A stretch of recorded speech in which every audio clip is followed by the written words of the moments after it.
Gaza के conflict की अगर बात करें तो इसकी डायमेंशंस बहुत ज़्यादा हैं। सीज़ फायर एग्रीमेंट क्यों नहीं हो पा रहा, इसको शायद बहुत कम लोग रियलाइज़ कर रहे हैं कि उसकी वजह नेतन्याहू खुद हैं। नेतन्याहू सीज़ फायर कभी नहीं होने देंगे, चाहे गाज़ा कब्रिस्तान में कन्वर्ट हो या लेबनान भी उसी डायरेक्शन में जा रहा हो। वजह यह है कि सीज़ फायर का मतलब होगा नेतन्याहू की पॉलिटिकल करियर का खात्मा, और करप्शन चार्जेस की वजह से शायद उनकी बाकी की ज़िंदगी जेल में कटे।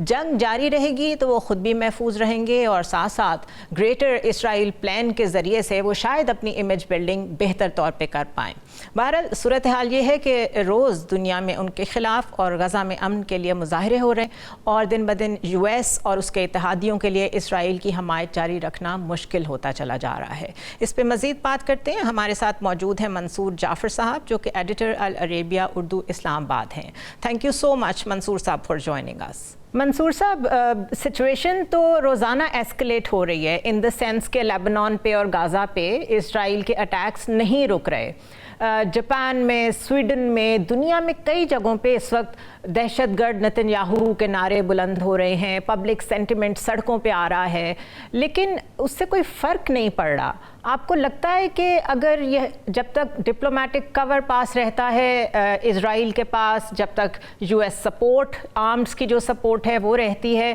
तब तक कोई फ़र्क पड़ने वाला है इस मामले में? इस वक्त तो जी आवाज़ें हमें जो दूसरे वर्ल्ड कैपिटल से आ रही हैं, उसमें ख़ास तौर पे फ्रांस ने अभी जो रिसेंटली अपनी आवाज़ शामिल की है। मैक्रोन ने तो क्लियरली कहा है कि जब तक इसराइल को आर्म्स की सप्लाई बंद नहीं होगी, उस वक्त तक वहाँ पे जो किसी किस्म का लल जो है वो इस जंग के अंदर जो है वो हमें देखने को नहीं मिल सकता। अब तो खुद रेसिपी बयान कर दी है मगरब ने और यूरोपीय अक़वाम ने। इसराइल को इस तमाम जारहियत से रोकने का जो नुस्खा है वो बुनियादी तौर पे वो सप्लाई चेन, वो सप्लाई लाइन जो है वो काटने में है, क्योंकि जब तक ये चीज़ें आती रहेंगी उस वक्त तक इसराइल जो है उसके जंगी जुनून को किसी तरह सुकून जो है वो नहीं मिलेगा। और अब मेरा ख्याल है वक्त आ गया है कि ख़ुद अमेरिका को इस बात पे गौर करना चाहिए कि इस वक्त जो है ये जो सप्लाई चेन है, क्योंकि माजी में वो इस नौयत की आई वॉश तो करता रहा है कि जिसमें हम जो साख के बम जो है वो नहीं भेजेंगे, क्योंकि इसराइल ने हमारी हदायत के बरक्स जो है उनको डेंसली पॉपुलेटेड इलाकों में,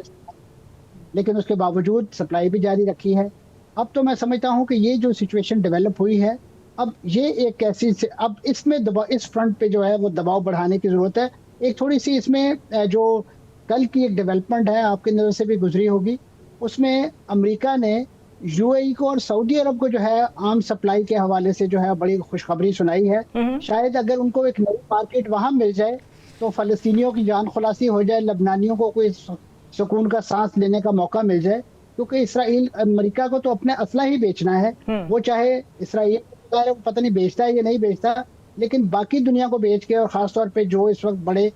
प्रॉमिसिंग किस्म के बायर उन्हें मिले हैं, जो यकीनन इस पूरे मामले में तो शायद उन्होंने फ़लस्तीनियों के लिए कोई इतनी तवाना आवाज़ नहीं उठाई जितनी उनसे तवक्को की जा रही थी। लेकिन मैं समझता हूँ कि कम से कम ये एक जो आर्म्स डील उसके अंदर उनका नाम जब आ रहा है, तो शायद यही एक इनडायरेक्ट उनकी तरफ से पार्टिसिपेशन हो कि वो शायद अमेरिका के उस जो जंगी फैक्ट्री है, जो जंगी मशीन है, उसका रुख किसी और तरफ हो जाए। ये अलग बात है मंसूर साहब कि सूडान में इस वक्त जो क्राइसिस है, जो कॉन्फ्लिक्ट है, गाज़ा के कॉन्फ्लिक्ट की वजह से इस वक्त बाकी कॉन्फ्लिक्ट्स के ऊपर से फोकस हटा हुआ है दुनिया का, और सूडान में जो सेंट्रल रोल प्ले कर रहा है वो सब जानते हैं, वो UAE है, क्योंकि वहाँ पे जितना गोल्ड अवेलेबल है उसका सबसे बड़ा बायर UAE खुद है। तो यू आर राइट, एक जंग बंद होती है तो दूसरी जंग की ज़रूरत होती है, क्योंकि वॉरफेयर बिकता रहेगा तो ही अमेरिकन जो कॉम्प्लेक्स है, पूरा मिलिट्री कॉम्प्लेक्स, वो जारी और सारी रहेगा। ये जो जर्मनी की पोस्चरिंग है, इस पे मैं आपका कमेंट चाहूँगी। इमैनुअल मैक्रोन ने तो बड़ा क्लियरली कहा we have to remodel ourselves and demodel ourselves from the US अगर हमने यूरोप को पीसफुल रखना है। लेकिन जर्मनी कहता है कि हम तो हर हाल में हमायत जारी रखेंगे और ये एम्बार्गो जो है, आर्म्स एम्बार्गो इसराइल को, ये हम नहीं होने देंगे। इसको आप कैसे देखते हैं? ये यकीनन उनकी एक हिस्टोरिकल जो grievances, Holocaust, so called Holocaust जो है उस हवाले से मौजूद हैं, तो वो तो जाहिर है अपना उसी जो स्लोगन है, उसी एक जो नैरेटिव है जिसको बेच के उन्होंने एक फ़लस्तीनी सरज़मीन पे जो इसराइल की शक्ल में एक नासूर जो है वो बोया है, तो वो तो मेरा नहीं ख़्याल कि कम से कम इस वक़्त जो है वो यूरोप के साथ हम आवाज़ होंगे, क्योंकि उनका तो जो पूरा नैरेटिव है वो तो एक ऐसी मिथ पर मबनी है जिसके बारे में तो अब शायद बात करना मेरे ख्याल है उनकी बाकी की जो जितनी भी सर्वाइवल की आगे जंग है वो सिर्फ इसी में है कि वो हॉलोकॉस्ट पे अपने आप को एक डिफेंसिव मोड में ही पेश करते रहें। जी, जी। इसमें कोई शक नहीं जी, वो तो इसी नैरेटिव के साथ अटैच है। और लेकिन उसके साथ-साथ जो दीगर मैंने अर्ज़ किया कि जैसे मुख़्तलिफ़ यूरोपीय कैपिटल्स, वर्ल्ड कैपिटल्स जो हैं, वहाँ से जो अभी ये जो सप्लाई चेन काटने की बात है और ख़ास तौर पे जो असला फ़राहमी के हवाले से एक एम्बार्गो या इस अमेरिका को खुद से एक रीथिंकिंग के लिए जो परसुएड किया जा रहा है, मैं समझता हूँ ये एक आखिरी उम्मीद है, क्योंकि आलमी इदारों को तो देखिए अभी तो यूनिफिल की अपने जो ब्लू हेलमेट्स हैं, वो उन शुहदा की फ़हरिस्त में शामिल होते जा रहे हैं कि जिस तरीके से लबनानियों को तहत किया जा रहा है, अब तो उनको वो जो एक डिप्लोमेटिक या एक इंटरनेशनल एक कवर हासिल था, वो एक लिहाज से उनका वो भी बाकी नहीं रहा। इसी तरीके से गज़ा के अंदर जो ऑनरवा, इसी तरीके से जो उनके दीगर मुख्तलिफ इंसानी हकूक़ के इदारे हैं, चाहे वो वर्ल्ड किचन है, मतलब वहाँ तो बिल्कुल जिसे कहना है फ्री फॉर ऑल वाली बात है ना, वहाँ तो किसी किस्म का कोई कानून है ही नहीं। यहाँ पे कम से कम अब आप देखिए लबनान की जो सिचुएशन इस वक्त ये है कि लबनान में कोई गवर्नमेंट नहीं है, कोई सदर नहीं है, कोई वजीर आजम नहीं है। एक मिकाती साहब जो है वो अबूरी वजीर आजम है, कोई वहाँ पे आर्मी चीफ नहीं है, कोई गवर्नर स्टेट बैंक नहीं है। तो ऐसी आप कह लीजिए हुकूमत लेस एक ऐसी जिसे कहना चाहिए जिसमें गवर्नेंस का नाम भी स्टार्ट हो गई है, गवर्नेंस पहले ही नहीं है। आपको लगता है वहाँ अनकरीब प्रेसिडेंशियल इलेक्शन होने जा रहा है? देखिए जी, ऐसे हालात में तो अब प्रेसिडेंशियल इलेक्शन जो है, अब वहाँ की सारी पॉपुलेशन जो मेजॉरिटी है वो तो शाम की तरफ हिजरत कर गई है, मुख्तलिफ सेफ जोन्स में वो पनाह के लिए वहाँ से निकल गए हैं। ऐसे में वहाँ वोट कौन डालेगा? और बिलखुसूस जो एक तो वहाँ ये डिमांड कहाँ से आ रही है? इस पे बाकायदा एक एनालिसिस किया जा रहा है वेस्टर्न पॉडकास्ट्स में कि जी वहाँ पे soon there is going to be a presidential election. क्या वहाँ पे कोई पपेट गवर्नमेंट इंस्टॉल करने की कोशिश है? इसमें कोई शक नहीं कि माजी में जितनी भी कोशिशें हुई हैं, आपके इल्म में है कि हिजबुल्लाह जो है उन तमाम कोशिशों को इसी हवाले से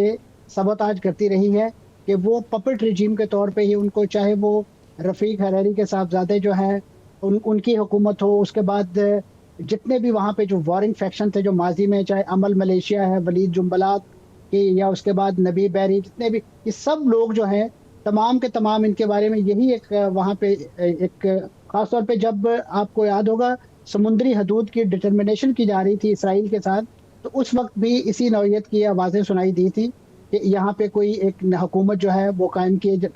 करने जा रहे हैं। लेकिन हिजबुल्लाह ने हमेशा अपना एक जो पॉलिटिकल वेट है वो उसके अगेंस्ट डाला, और यही वजह है कि हिजबुल्लाह आखिरी दिनों में थोड़ी सी इस हवाले से कंट्रोवर्शियल भी हो गई थी कि वहाँ पे कोई मजबूत हुकूमत नहीं तश्कील देने में वो साथ दे रही। और उसकी रीज़न यही थी कि हिजबुल्लाह को दिखाई दे रहा था कि आने वाले दिनों में उसके खिलाफ जो इसराइल और दीगर जो वेस्टर्न पावर्स हैं वो जो ताना बाना बुनने जा रहे हैं। इसी तरीके से उनकी जो बंदरगाह पर एक बहुत बड़ा ब्लास्ट हुआ था, उसमें उनको इम्प्लीकेट करने की, रफ़ीक हरेरी के मर्डर में जो है उनके लोगों का नाम और उनको उस अंदाज से पिनलाइज करने के लिए जो एफर्ट्स की जाती रही हैं। तो लबनान को तो एक वॉरिंग ग्राउंड बना के रखा गया है, और बड़ा एक साजिश के तहत और बड़ा प्लानिंग के तहत। तो अब मेरा ख्याल उसका एक हाई टाइम है इसराइल के पास। जी।